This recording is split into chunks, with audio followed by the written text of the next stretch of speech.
14 फरवरी। बाकी चाहे किसी को ये डेट पता ना हो, बट जितने भी लोग रिलेशनशिप में होते हैं, जो शादीशुदा होते हैं, उनको ये डेट जरूर मालूम रहती है। क्यों?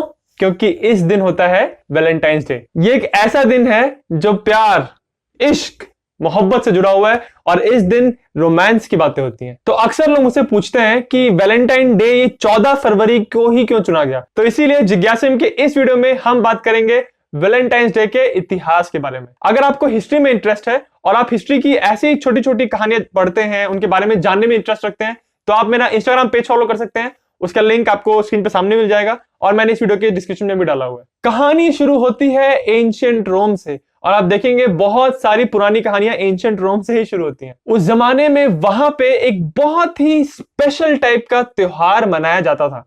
इस त्योहार का नाम था लुपरकेलिया। इसको मनाने का टाइम था फरवरी के बीच में, यानी 13 फरवरी से लेके 15 फरवरी तक। इस त्योहार की एक बहुत ही अजीबोगरीब प्रथा थी। इसमें एक गोट और डॉग को सैक्रिफाइस किया जाता था और फिर जो लड़के होते थे वो सड़कों पे चलते थे उनकी स्किन को लेके, उनकी हाइट को लेके, और उनसे मारते थे यंग लड़कियों को। ऐसा इसलिए होता था क्योंकि उस समय विश्वास था कि ऐसा करने से फर्टिलिटी बढ़ती है और खुशहाली आती है और जितनी भी बुरी आत्माएं हैं उस रीजन में वो चली जाएंगी। फिर उसके बाद जितनी भी वहां पे लड़कियां थी, यंग लड़कियां, उनके सबके नाम एक जार में रखे जाएंगे।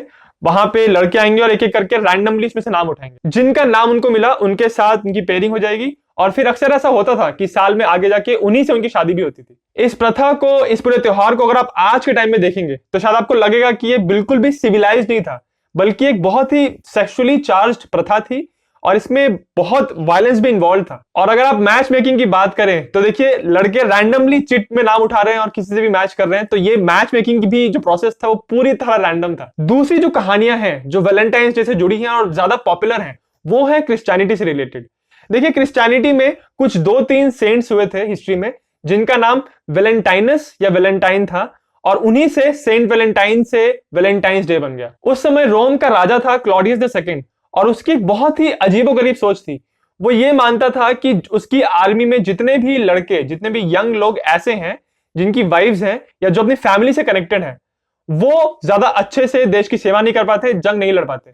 इसीलिए उसने ये कर दिया कि जितने भी यंग लोग हैं वो शादी नहीं कर सकते। अब ये जो बिल्कुल बेसलेस डिसीजन था उस राजा का, उसके खिलाफ जाके इस प्रीस्ट ने बहुत लोगों की चुपके से शादी करवाई। जब इस बात का पता चला वहां के राजा को, तो उन्होंने वैलेंटाइन को पकड़ा और उनको एग्जीक्यूट करवा दिया। इसीलिए इस क्रिश्चियन प्रीस्ट जिसका नाम वैलेंटाइन था, उसकी कहानी जुड़ गई लव और कंपैशन से। तीसरी कहानी जो वैलेंटाइंस डे से जुड़ी हुई है वो ये है कि बहुत पुराने जमाने में एक क्रिश्चियन सेंट था, उनका नाम भी वैलेंटाइन था। वो ये बात देख रहे थे कि जितने भी रोमन जेल हैं उनमें जितने क्रिश्चियंस लोगों को कैद किया हुआ है उनके साथ बहुत बुरा व्यवहार किया जा रहा है, उनको टॉर्चर किया जा रहा है, तो वो सीक्रेटली उनको वहां से जेल से भगाने में मदद करता था। जब प्रशासन को पता चला कि एक सेंट है वैलेंटाइन नाम का जो सबको भगाने में मदद कर रहा है, तो उन्होंने इसको अरेस्ट कर लिया। बट उसके बाद कहानी में एक ट्विस्ट आया।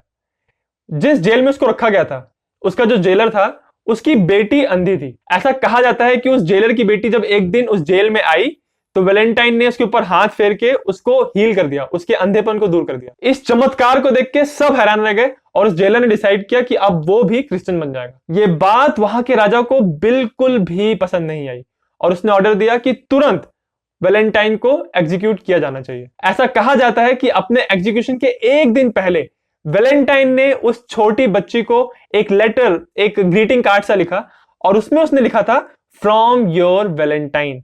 और इसीलिए आज वैलेंटाइन डे की जितने भी ग्रीटिंग्स होते हैं, जितने भी मैसेजेस होते हैं, उसमें यह कहा जाता है कि आपका वैलेंटाइन कौन है। अब इस कहानी के भी विभिन्न प्रकार के वर्जन हैं। एक वर्जन में ऐसा है कि वैलेंटाइन ने एक छोटी बच्ची को ठीक किया था जो अंधी थी, और दूसरे वर्जन में यह कहा जाता है कि जेलर की बेटी दरअसल एक छोटी बच्ची नहीं थी, वो एक औरत थी जिससे वैलेंटाइन को प्यार हो गया था और उसको उसने फिर इसलिए लेटर लिखा था। तो इस तरह से आप देख सकते हैं कि वैलेंटाइंस डे की एक कोई प्रॉपर फिक्स्ड हिस्टोरिकल स्टोरी नहीं है। ऐसा भी कहा जाता है कि मिडिल एजेस के दौरान सेंट्रल यूरोप में लोग ये मानते थे कि फरवरी का जो बीच वाला हिस्सा होता है 14-15 फरवरी के आसपास, इस समय बर्ड्स का मेटिंग सीजन शुरू होता है, यानी चिड़िया जो है, पक्षी अपने रोमांटिक पार्टनर ढूंढना शुरू कर देते हैं। और इसीलिए उस समय यूरोप में लोगों ने मानना शुरू कर दिया कि ये जो टाइम होता है फरवरी के बीच वाला, इस समय उनके लव लाइफ का एक नया चैप्टर शुरू होता है। इस पूरी वैलेंटाइंस डे की प्रथा को और बढ़ावा मिला जब एक ब्रिटिश पोएट जिनका नाम जॉफ्री चौसर था, उन्होंने अपनी कविता में लिखा, one of the best English writers the world has ever seen, William Shakespeare ने भी वैलेंटाइंस डे का जिक्र अपने प्लेज में किया। तो इस तरह से धीरे धीरे वैलेंटाइंस डे की जो प्रथा थी उसको लोग लव और रोमांस से एसोसिएट करने लग गए। लेट 1700s में जब प्रिंटिंग टेक्नोलॉजी इंप्रूव हुई, तब वैलेंटाइंस डे का जो ये प्रॉपर कमर्शियलाइजेशन था वो और ज्यादा ऊपर गया, क्योंकि उस टाइम वैलेंटाइंस डे के कार्ड बिकने लग गए। उसके पहले तक लोग अपने लव्ड वंस को लेटर लिखते थे, मैसेज लिखते थे, बट इसके बाद लोगों ने रेडीमेड ग्रीटिंग कार्ड्स अपने लव्ड वंस को भेजना शुरू कर दिया। उसके बाद तो भाई वैलेंटाइंस डे के जो कार्ड्स थे वो इतने जबरदस्त बिकने लग गए कि इसका अपना एक बहुत बड़ा मार्केट बन गया। फिर अर्ली 1900s में हॉलमार्क का जन्म हुआ। हॉलमार्क एक अमेरिकन कंपनी है जिसने वैलेंटाइंस डे के जो कार्ड्स थे उनको बिल्कुल ही सस्ता कर दिया, और इस तरह ये कार्ड्स अब हर इंसान तक पहुंचने लग गए, चाहे वो अमीर है चाहे वो गरीब है। हर इंसान अपनी गर्लफ्रेंड, बॉयफ्रेंड, वाइफ, हस्बैंड को ये कार्ड्स भेज सकता था, और इसीलिए इसकी पॉपुलैरिटी एकदम ऊपर चली गई। तो इस सबसे आप देख सकते हैं कि ये वैलेंटाइंस डे के जो कार्ड्स हैं और ये जो पूरी प्रथा है ये कितने सालों पुरानी है, मतलब सदियों से चली आ रही है। अब क्या आप ये गेस कर सकते हैं कि आज की तारीख में कितने वैलेंटाइंस डे के कार्ड बिकते होंगे? ये नंबर इतना बड़ा है कि जब मैंने पढ़ा था तो मेरी एकदम आंखें फटी रह गई थी। सिर्फ अमेरिका में एक साल में 1 बिलियन वैलेंटाइंस डे के कार्ड बिकते हैं, यानी 100 करोड़।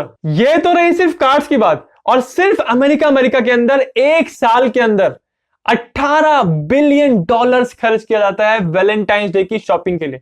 अब ये 18 बिलियन डॉलर आज के तारीख में पता है इंडियन रुपीस में कितना बनेगा? 1.5 लाख करोड़। ये नंबर्स इतने बड़े हैं कि जब मैंने पहली बार ये फैक्ट्स पढ़े, ये नंबर्स पढ़े मैंने, तो मुझे विश्वास ही नहीं हुआ कि लोग इतना पैसा खर्चा करते हैं वैलेंटाइंस डे के समय। ये जो 14 फरवरी का एक दिन है जिसको लोग लव और कंपैशन के लिए सेलिब्रेट करते थे, ये अब पूरी तरह मटेरियलिस्टिक हो चुका है। इस पूरे कमर्शियलाइजेशन की आलोचना इस बात से की जाती है कि अब लोग ये मानने लगे हैं कि 14 फरवरी के आसपास है, उस पूरे हफ्ते में आपने कितना खर्चा किया या कितने महंगे गिफ्ट्स खरीदे, और इसीलिए जो इसका मेन जो आइडिया था कंपैशन और लव का, वो कहीं ना कहीं गुम हो गया। वैलेंटाइंस डे का कमर्शियलाइजेशन इतनी बुरी तरह हो चुका है कि अब लोग ऐसा भी कहते हैं कि ये जो 14 फरवरी का दिन है ये एक हॉलमार्क हॉलिडे है। हॉलमार्क हॉलिडेज उन दिनों को कहा जाता है जो एक प्रॉपर हॉलिडे नहीं होता, बट उन दिनों में इतने ग्रीटिंग कार्ड्स और इतने गिफ्ट्स खरीदे जाते हैं कि वो पूरी तरह कमर्शियलाइज हो चुके हैं। तो जैसे ही वैलेंटाइंस डे को हॉलमार्क हॉलिडे कहा जाता है, वैसे ही फादर्स डे, मदर्स डे और ऐसे बहुत सारे हॉलिडेज हैं जिनको ऐसा कहा जाता है कि बहुत ज्यादा कमर्शियलाइज कर दिया गया। वैलेंटाइंस डे की आलोचना इस बात के लिए भी की जाती है कि ये एक ऐसा समय होता है जब वो लोग जो किसी भी रोमांटिक रिलेशनशिप में नहीं है, यानी सिंगल्स, उनको ये समय बहुत मुश्किल लगता है, क्योंकि जहां वो नजर अपनी घुमाए वहां पे सिर्फ लव और रिलेशनशिप्स और कपल्स की बात हो रही है, गिफ्ट्स खरीदे जा रहे हैं, लोग कहीं कहीं जा रहे हैं, और लोगों को फिर ज्यादा बुरा लगता है कि यार वो सिंगल ही है। बहुत केसेस में ऐसा भी देखा जाता है कि वैलेंटाइंस का जो वीक होता है उस समय बहुत लोग डिप्रेशन में चले जाते हैं या ज्यादा बुरा महसूस करते हैं। इसीलिए सिंगल्स को सेलिब्रेट करने के लिए 15 फरवरी को नेशनल सिंगल्स डे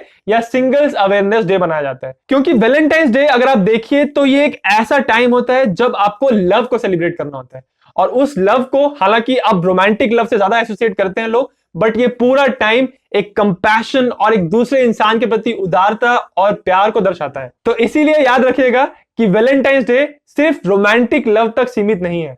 आप चाहें तो अपने आसपास हर चीज से प्यार कर सकते हैं, और ये जो हफ्ता होता है, ये दिन होता है, इसको आप सेलिब्रेट कर सकते हैं अपने आप से और अपने लोगों से अपने प्यार को जाहिर करके। अगर आपको ये वीडियो अच्छा लगा तो मेरे चैनल जिज्ञासियम को सब्सक्राइब करना ना भूलें।